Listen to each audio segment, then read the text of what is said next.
Well, hello and welcome to this particular show. Now, this is on the latest iteration of the whole house reverse osmosis system, and the work has already been done for a little while, but we need some content, so we thought we'd go ahead and shoot this video.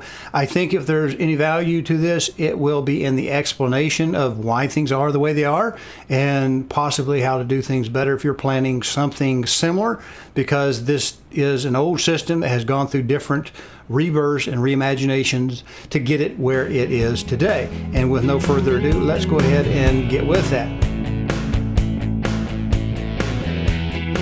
Well, welcome to the talky part of this particular video. And as you can see, we have a couple of things going on here.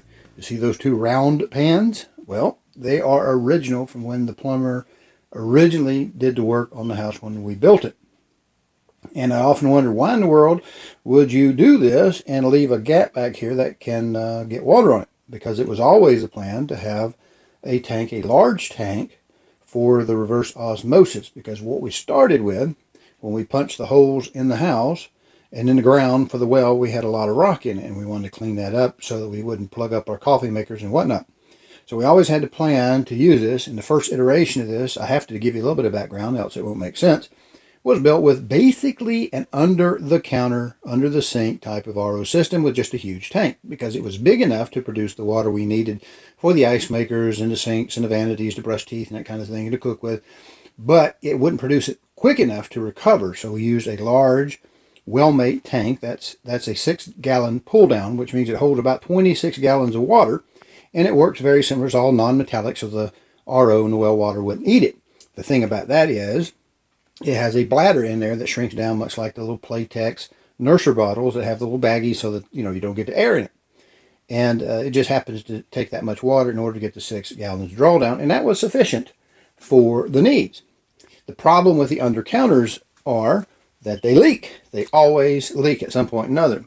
Now I have a new version of this up here, and we'll get to that if you haven't seen any of the old videos. But the reality is they have O-rings, and they swell over time, and they go to leaking, and they would spray down, and this is an avenue for water to get there, and it's a problem. So we'd clean the ceiling, end up painting some of the ceiling after we had a leak, because they don't always tell you when those O-rings give way. Again, 2 pans, not one.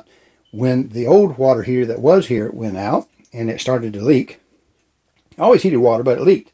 And so we fixed that, and we thought, well, we'll just pull those 2 pans out and rework this, put a rectangular pan.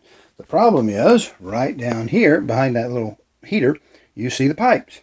That's for the condensate drain from the upstairs unit, and it also has the drain from the catch pan over here. It comes out and drops over. So I really couldn't move that dimension. And there isn't a commercially available plastic pan or even aluminum that I was able to find that was big enough to catch both tanks and be small enough to miss that particular pipe. And that's all put into the floor ceiling assembly below that I can't really get to without cutting the ceiling out. And then the drain from this is on this side, and I'd have to match that up. I think I could probably do that, but it created a problem having 2 round pans instead of a rectangular pan, which answered the question, why can't I just put a rectangular pan here and then seal off against the edge, and anything that would drip down would catch it? So we went back with the original design there. Now originally, because this was done by plumbers, getting ready for my system, I had the drain down below instead of where you see it today, and it was down there at the bottom, and we just, behind the tank, put the manifold system in there. And one day that GE plastic manifold system had just leaked, blew a gasket, so to speak, and was dripping down below. Fixed the ceiling, changed it out to discrete components, which I put on the wall. Now they're in this protective custom pan right here, and it's designed so that anything that drips when I have to change out the filters, and you do have to do that periodically, that water drips, I've automatically got something to catch it, so I don't have to deal with that. It is obviously handmade, and you can see that.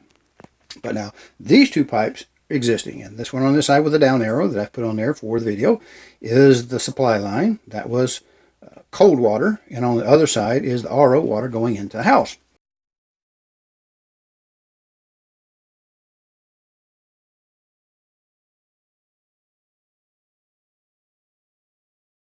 If you like this content, please go to calldelltosell.com, find the tab that says on YouTube, click it, and it'll open up a page of QR codes. There you can use a smartphone to scan and get to the YouTube page, or you can just mouse over and click it on a PC.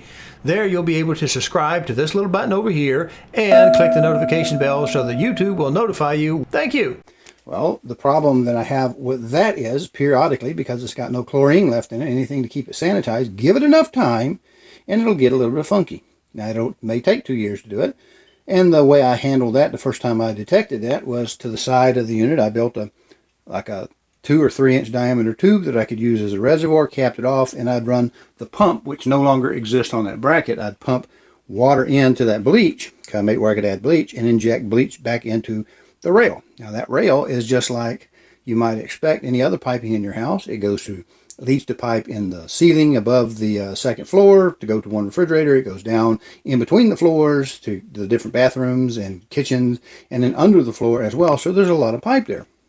As long as you keep that water flowing, you'll never notice it. It won't have time to set anything up. But when my kids got old and they moved away, I shut off the upstairs water heater. I don't need it. And that cold water then got stagnant and funky sooner. And of course, I didn't know it because I wasn't using the second floor. So it contributed, I think, to the replacement, making the old water heater, upstairs water heater, go bad because it only feeds the second story. And that's fine with that. We replaced that, and I already talked about why we didn't replace the pans. But we get a little bit of rust that comes off there. I think I have this. You see, I don't know how this shows up. Against that white, it looks pretty brown, and that's because the water, this tap comes off of the pipe that's very close to the water heater. Oh, and by the way, you know why they make the top of water heaters flat instead of round? You might think it's for convenience, but no, it's so that we have a place to set our junk up there. So that's what that's for. But anyway, we get a little rust out of that, and we come in the supply line out of this in there, and it would turn a little bit of brown. Now, that won't hurt you. It's just a little bit of rust, and rust itself is not bad. It's just iron. It's oxidized iron, and it's not bad, but it looks a little bit bad. And you can see it through that semi-clear material. So we have, in this iteration, we've sprung for the fancy pipe to color code it. Now, I don't have to have a color code. It doesn't matter what color the pipe is, but I did it so I could illustrate what's where in the system. So the next iteration was I would take these loose, these piping loose, this little tubing loose, and jump it across so that I could run city water, which has chlorine in it, into that rail that goes throughout the house to help then push sanitized water with enough residual chlorine to keep stuff out of it. And I'd run it through the system, and at the taps that I weren't using, I could run chlorinated water, and it would help kill everything off. The bleach did the same thing, but it wasn't as controlled, and I could get a little bit too much bleach, and it would wipe out the valves I'd later have to replace.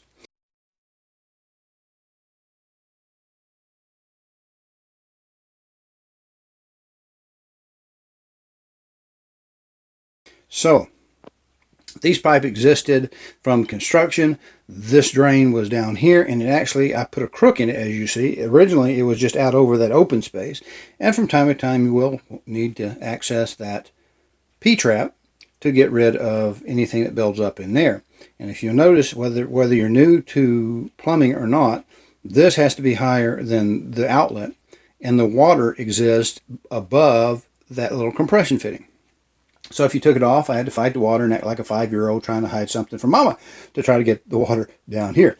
Now, this goofy looking little pan is new, and it's added in there, and it is silicone with some clear silicone up at top. Now, it was put there just to stop when I branched out the bypass water. Now, I've improved that with this setup. When I replaced the tubing, I made it where I can just turn that valve on to let potable water, and it's potable, not potable, city water go from here into the rail system for sanitizing the pipes. Because I'm obviously not going to replace the pipes. I can replace the tubing easy enough, but I can't really replumb the house ever so many years. So the way I do that is I leave these two pipes on, and this particular type of GE filter, you can turn that filter off. You can either bypass it, run it through the filter, or turn it off. So I'll turn that off so I don't push chlorinated water into the membrane and ruin the membrane. So I'll turn that off to stop all of this up, come down here, open that valve, and it will let that water go through there for cleaning of the pipes. And that helps. Now, that little chute was nothing more than a piece of scrap metal I used to make a wide sheetrock blade. And I saw that, and I said, well, let me make something to catch the water from when I have to work on these valves for whatever reason. And that's what I did. So these valves can be worked on, and I did cock the drain over a little bit so that it is more over the pan, but it wasn't perfectly over the pan, so that's why I kind of formed that up and made like a little log flume. Looks like crap, but it works, and it keeps the water out of that space below, which I've already explained. Couldn't find a rectangular pan short of having one custom made for that, and I didn't do that. I just went back with what the plumber did.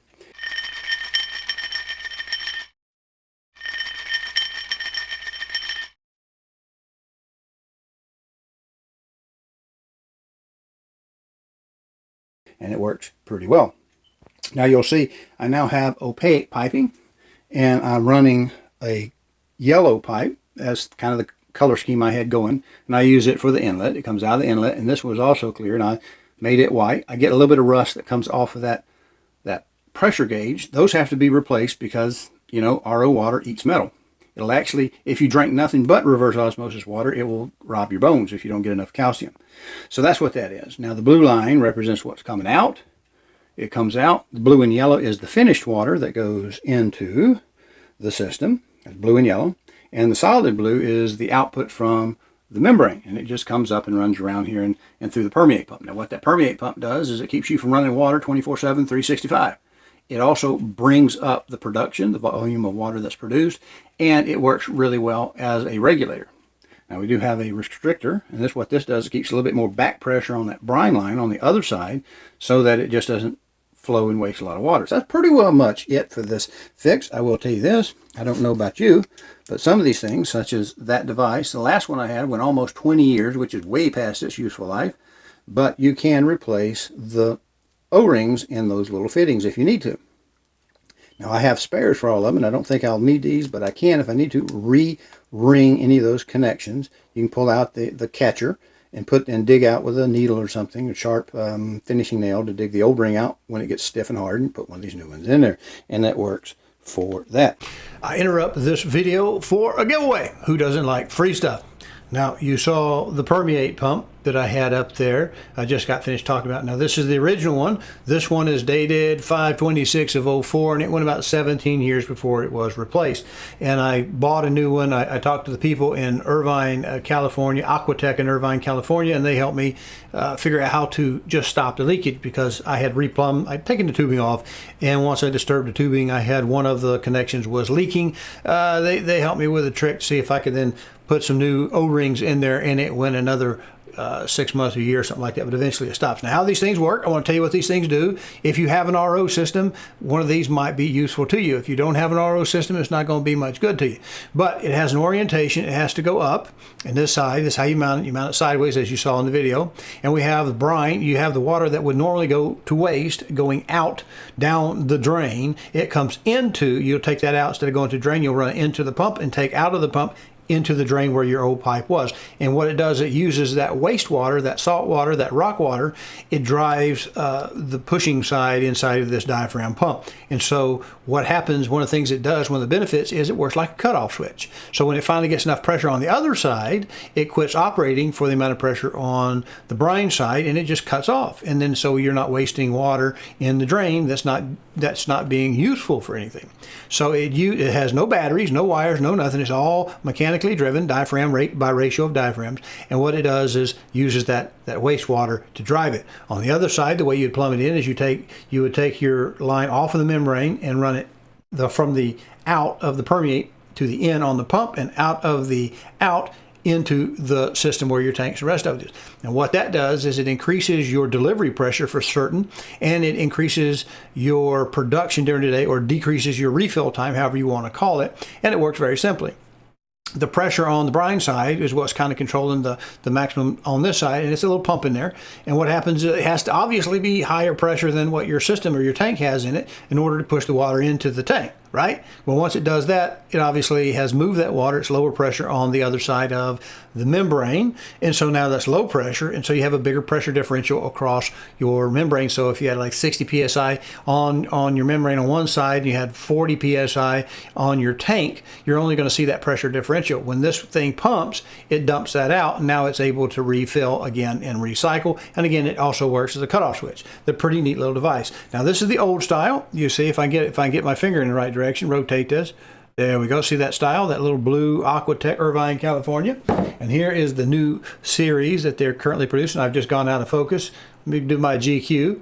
All right, you see right there, it's NSF approved. It has the same markings, orients the same way, and you see that the round logo, this is a new one. And so it says on this is the ERP 1000. It's for up to 100 gallons per day membrane RO systems and for maximum pressure of 100 PSI. ERP 1000. They also make one that's for smaller systems. I think it's the ERP 500, I'm guessing it is, something like that. You can find these things on Amazon if you just want to buy one.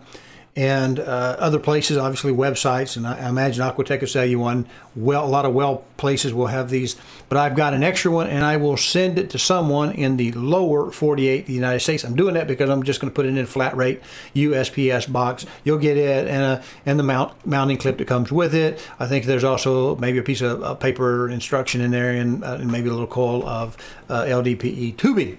Now, how can we do this? Well, you can have multiple chances to win in a specific way. Now I have 3 video channels where a different version of this video will occur, where you'll find it. Over on Rumble, I have a Del Hollow Productions over there. If you'll do me the click, like, and subscribe, or the comment, like, and subscribe, I'll see your handle that you use there. And if you go over to Del Hollow Productions on YouTube, the old channel, the old channel, you can do the same thing on that side. And again, if I get a like and a subscribe over there, you'll see my videos. You don't have to watch them all, but it helps the producers of these films, these type of things, go up, because the algorithms see the number of likes and they say, well, oh, people's interested in this kind of stuff. We'll put it up in the search results so people will see it. I also have a real estate page, and I think that's how I'll use to find you guys, is on a site, or the website calldeltosell.com. That's one L in Dell, but if you call calldeltosell.com, you'll see it's obviously a real estate page. Just drop me a note, if you will, and say, hey, I'm interested in that Permeate pump. Here's my email address. Maybe I'm not interested in Middle Tennessee real estate. You can tell me that. It won't hurt my feelings. I may send you something from time to time just because you're in the system, but I won't try to hound you for certain. And what I can do is, with that'll be closed between me and you, and it's not likely to get hijacked or have anything nefarious. And there's also a link to the Call Del to Sell YouTube channel where you can do the like and subscribe over there, because that will help me too. But these things retail, like I say, they're about 50, 65 bucks, maybe 65, 70 for the 1000s versus the smaller ones. I'll give one of those away. I've just been pondering on how to do this, because I'm not really set up to have a giveaway type thing, but the real estate page does have a message capturing thing. You can, down at the bottom of the main page, it'll say send Del a note, send me a little note, say, hey, this is my handle on YouTube, this is my handle over on Rumble, and I tell me you click like and subscribe to those channels, and for each one of those channels you'll get another shot at it. Because what I'm going to do, I won't necessarily count all the comments, because you can count 4 or 5 times. I'll just count the handles, and I'll get a total number of people who responded between now and July 4th of 2023. Okay, July 4th, I'll cut this off, give some chance for people to see it. And if you'll do that, I'll do a random number generator online. I think I'll find one and pick one of those people, and wherever it lines out is the person who will get this. And if I have your email address from the real estate page, it'll capture it. I can send you one back and say, hey, you're the one who got it. I'll give you about a week to respond, say, yeah, thank you very much. And if I don't hear from you, I'll move on to somebody else, if you don't mind, because there's no reason for this to go to waste. And again, you can find Aquatech ERP Permeate pumps. It's a pretty interesting device. If you've got an RO system, it'll increase your production and cut down your wasting of water if you don't have a cutoff switch. So that's it. Let's get back and finish this video up. I will show you this. You do have to change the filters. These are the last batch, and you can see how it looks really white because all the carbon has kind of come off of that, and it probably won't be long. I'll have to replace the membrane, because we need to take on that white line, or I'm sorry, on the yellow line, we need to take the chlorine out so that the white line has no chlorine in it to get to the membrane, because chlorine, bleach, chlorinated water, potable water that has a sanitizer in it will eat that membrane. It'll pass the gas through, but it'll catch the rust particles and anything else in a rock and that sort of thing. So we can check the total dissolved solids at each of the taps, or one of the taps, to flow enough out of it to see if that membrane has been compromised through age. So there's where we are. We did spring for fancy yellow, blue, and white pipe, because we flexing up here now. The red is original. We flexing with this money. We had to special order because we couldn't find it local, but there we have it. So this is just a little bypass so we can clean our pipes out ever so many years. We'll just shut the system down, isolate it, and just run regular city water through it, which will clean the pipes up. So there's pretty well much it. If it has water on it, you can count on it leaking at some point. So this last iteration, I did make that pan. It catches that wonderfully. Do have to change these out. It actually encourages me to change them more frequently. Again, we have to change the membrane out, the RO membrane out from time to time. That also catches that water. And this little goofy thing here, although it looks like the devil, functions well to catch anything that drips from this. Now, hopefully, I won't have to actually replace that line since I made it permanent instead of just disconnecting the guest fitting and putting a jumper between it and running the water. So that's all of this particular little deal. Again, if it's one of those under sink jobs, the code does not require a drip pan because it is not a tank, but it will leak and take out the bottom of your cabinet or cause some damage. That white paint, you see a little bit of the original kind of off-white. This is an outdoor grade semi-gloss, I think it is, so that we protect the sheetrock from any of the water that might drip on it from causing damage to the sheetrock. And of course, when we took the pans out and the water heater out, we tried to seal up around the baseboard and the roll vinyl to make sure that any water that happens to drip stays on this side of the ceiling. What do you think?